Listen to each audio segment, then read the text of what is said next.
என் மகனே, என் மகளே, நான் உன்னோட கூட இருக்கிறேன். எதுக்காக ஆண்டவர் நம்மோடு கூட இருக்கிறாரு அப்படின்னு சொன்னா, நம்முடைய தோள்ல கை போட்டு, நான் உனக்கு தாயா இருப்பேன், உனக்கு தகப்பனா இருப்பேன், உனக்கு நல்ல ஃப்ரெண்டா இருப்பேன், உனக்கு ஆதரவா இருப்பேன் என்று ஆண்டவர் நம்மிடத்தில் சொல்லுவதற்கு. இந்த உலகத்தில் மனிதர்கள் பாவத்தின் நிமித்தம் தேவனை விட்டு பிரிந்து தனிமையில் தவித்து கொண்டிருந்தாங்க.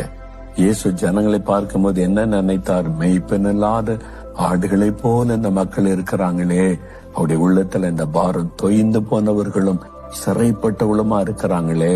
இயேசு அதை பார்த்தார். மனிதர்களோடு கூட நான் வாசம் பண்ணினாதான் அவருடைய துக்கம் நீங்க முடியும். கடவுள் மனிதனாக இந்த உலகத்தில் அவதரித்து, நான் இம்மானுவேலாக வந்தேன், உங்களோட வாசம் பண்ண வந்தேன், வந்துட்டு உங்களுக்கு ஏதோ சில காரியம் செய்து போவதற்கு அல்ல, உனக்குள் நான் வாசம் பண்ணுவேன், உன்னோடு இருப்பேன் என்பதாக.